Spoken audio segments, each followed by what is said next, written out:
je jembu to ning mi jam zone malam jembo ngar gyata pakar tar ngam san tu cherma do tomba tukje chan lai cham sar lo. And so here today, what I'm speaking about primarily is the representations themselves, the representations of the three jewels that we call enlightened, the representations of enlightened body, speech, and mind. And how then, in connecting to that, it forms a support, which is another translation of representation of supports for our practice, and how especially then we can do karma yoga, meaning action practice, in relation to that. And that's what I wanted to speak about today. And the reason for the timing of this is because the reason why I'm speaking about this here is because when we look at our activities in Katog Choling, we're currently now beginning to make the fillings for and create 8 fairly large stupas, representations of enlightened mind.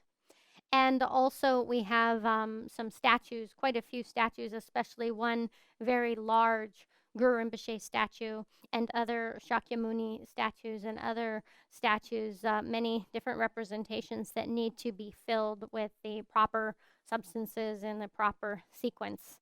And so we're making all of these sacred substances, such as making what's called tsatsas, small reliquary molds, or also rolling, printing and cutting and rolling mantras and other substances that need to go in all of these representations.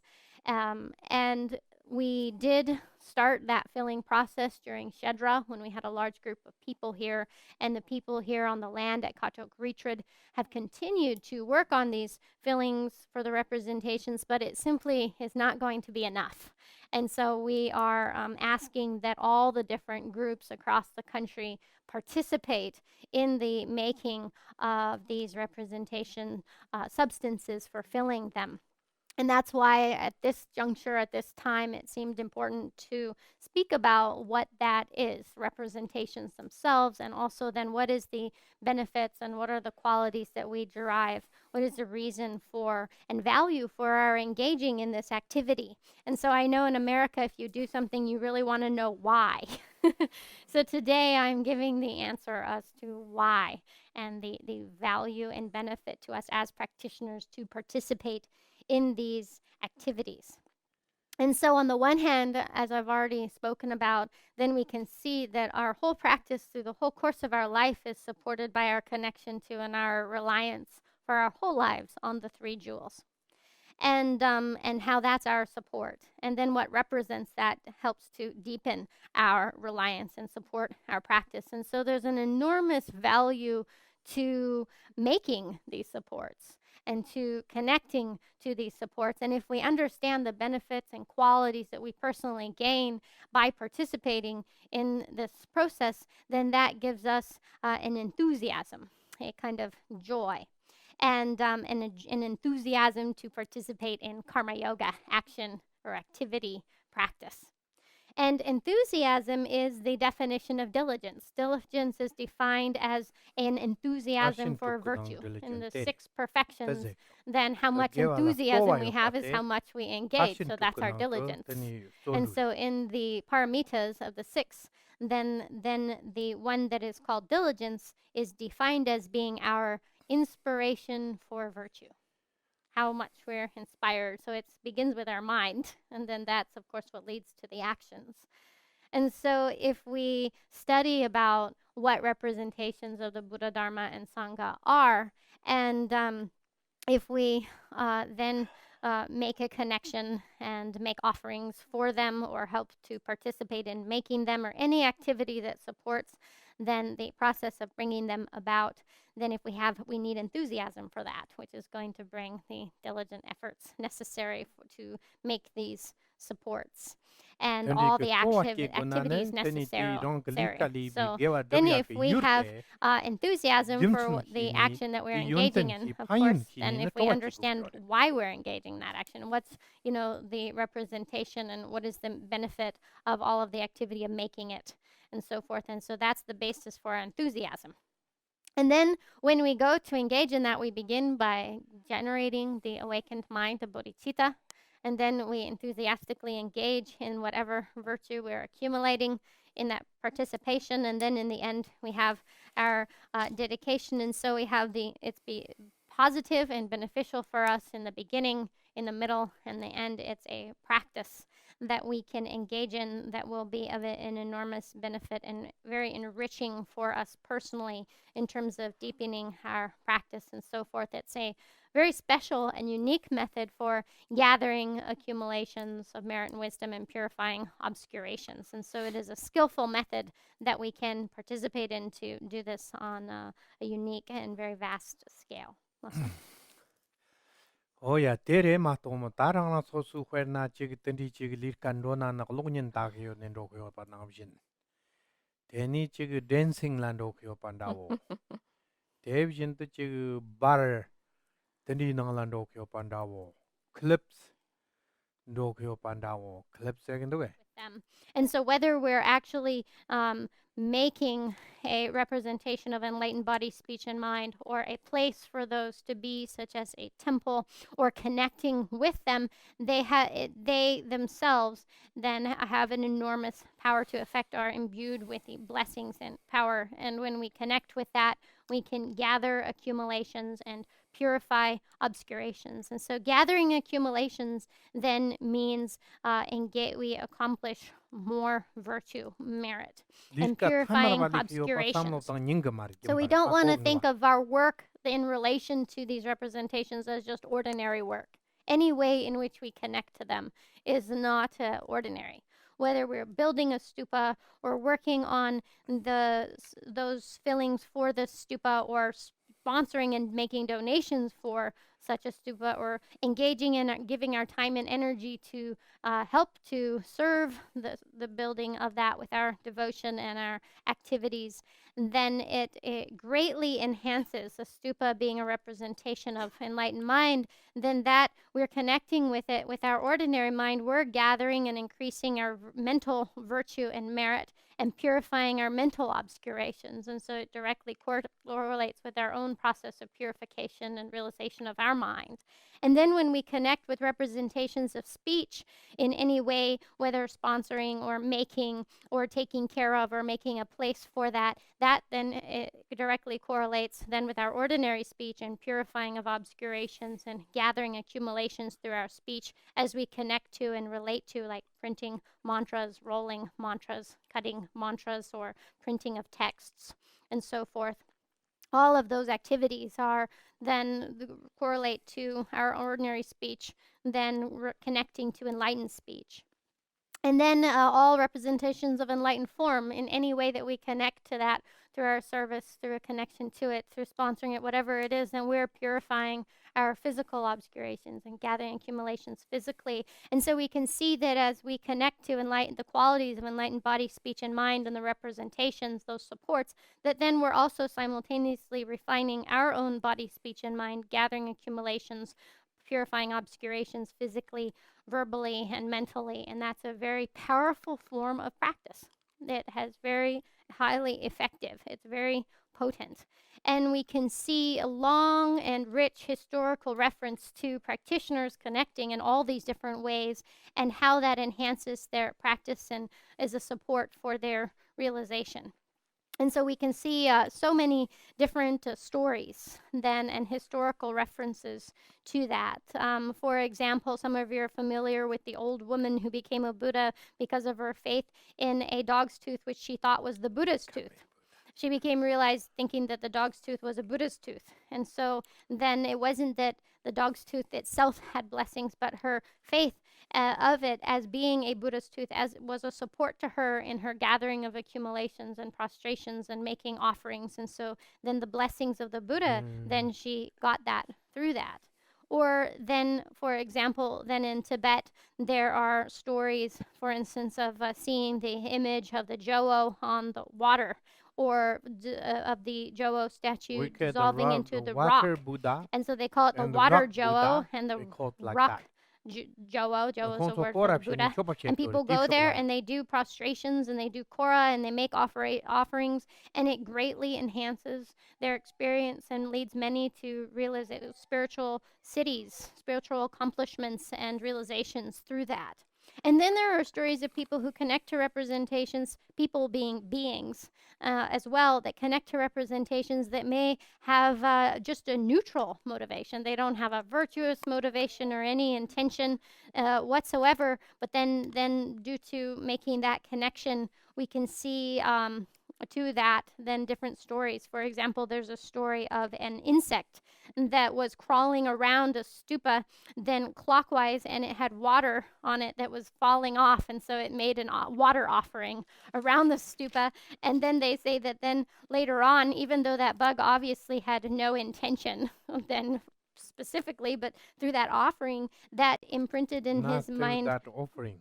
Through the water and the circumambulation, then it imprinted in his mind stream a seed to awakening. And later, then over a long period of time, because the Buddhas and Bodhisattvas make aspirations, and through their great aspirations and bodhicitta and so forth, then whoever connects to them and any representation of them, that they can both be temporary and ultimately benefited. And so then that has the power to affect. And so through the power of that, then eventually this insect attained a human body, and eventually then was able to practice the path and become enlightened just by that initial connection, the seed to liberation.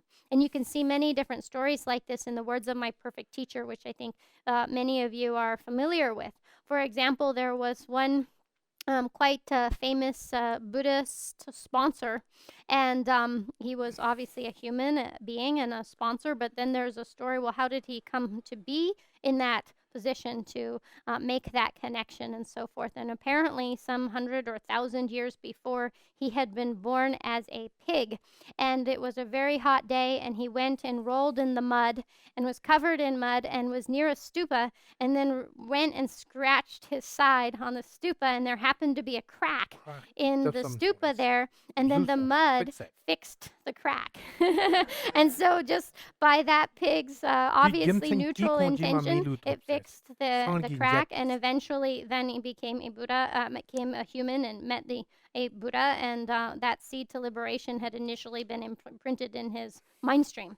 And so when we say representation of enlightened body speech, that is directly representing then all the qualities of Buddhas, and it comes through, that representation came about due to their many aspiration prayers to benefit beings, and due to their development of bodhicitta on behalf of beings. And so when we connect with those, then we're connecting with that, and that has a power to affect a blessing. And so any way in which we make a connection.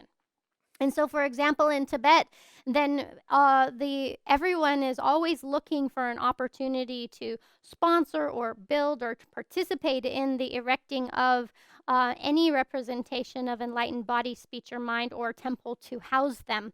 And so we're always looking for those a chance to build a stupa, or to help printing of the texts or mantras or statues or a temple and so forth. And in fact, because everybody is wanting that opportunity, it's very rare to find it. And so it can be very hard to find that opportunity because there are too many people looking for it and not enough opportunities to actually participate. And so then there's a suffering of there being too many people wanting to help when any of these activities happen. For example, this summer, when Terten Jigme Dorje erected 108 large stupas. Whoa. And just this summer. And so many people came to help.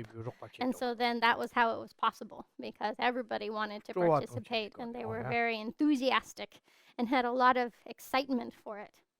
And so then then there's such an enormous enthusiasm and wish to participate and to sponsor and to engage in the activities and to make a connection in that way, that people have the suffering of not being able to find those opportunities, such as when a temple is being built or any representations are being made. And that is because they understand the value of these as a support for our practice. And that in participating and in making connection, we have the immediate benefits the temporary benefits, we could say, such as it can help with us, our longevity, it can help with a good health and no sickness and remove obstacles and so forth.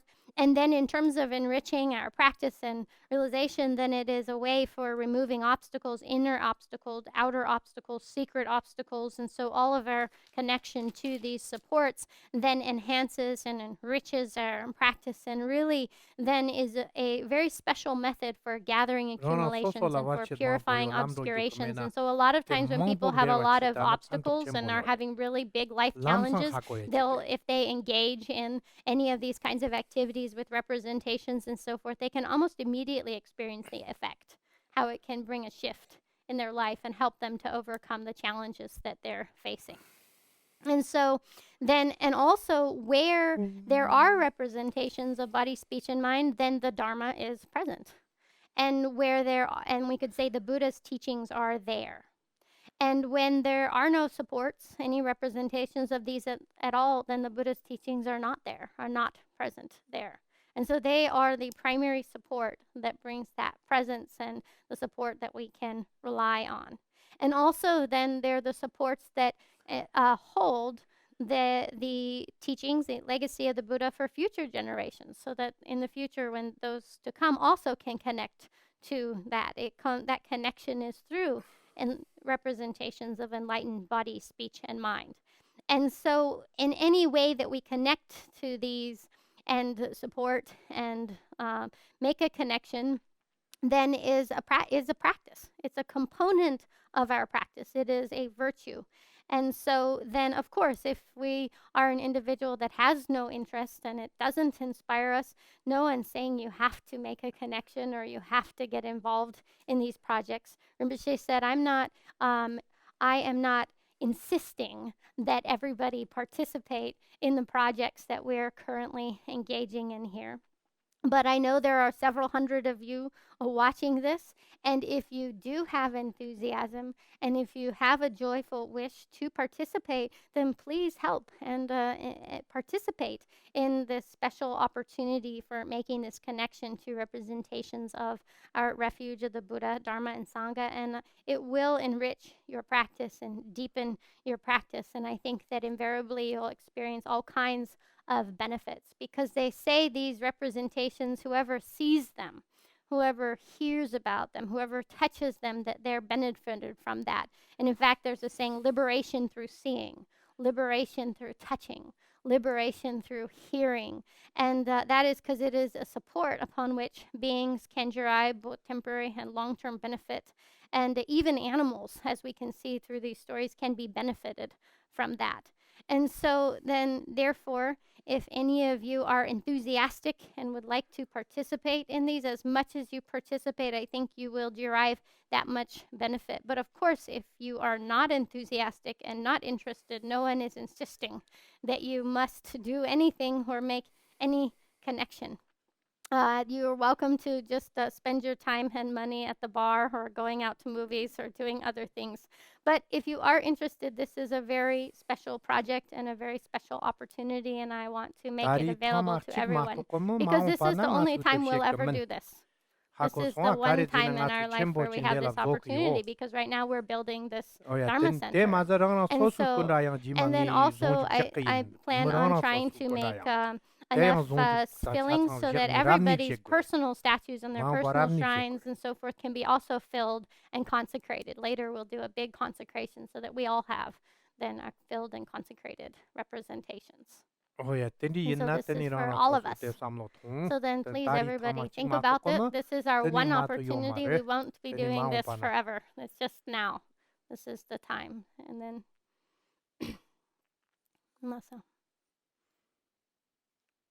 so that's all. Thank Thank you so much. Next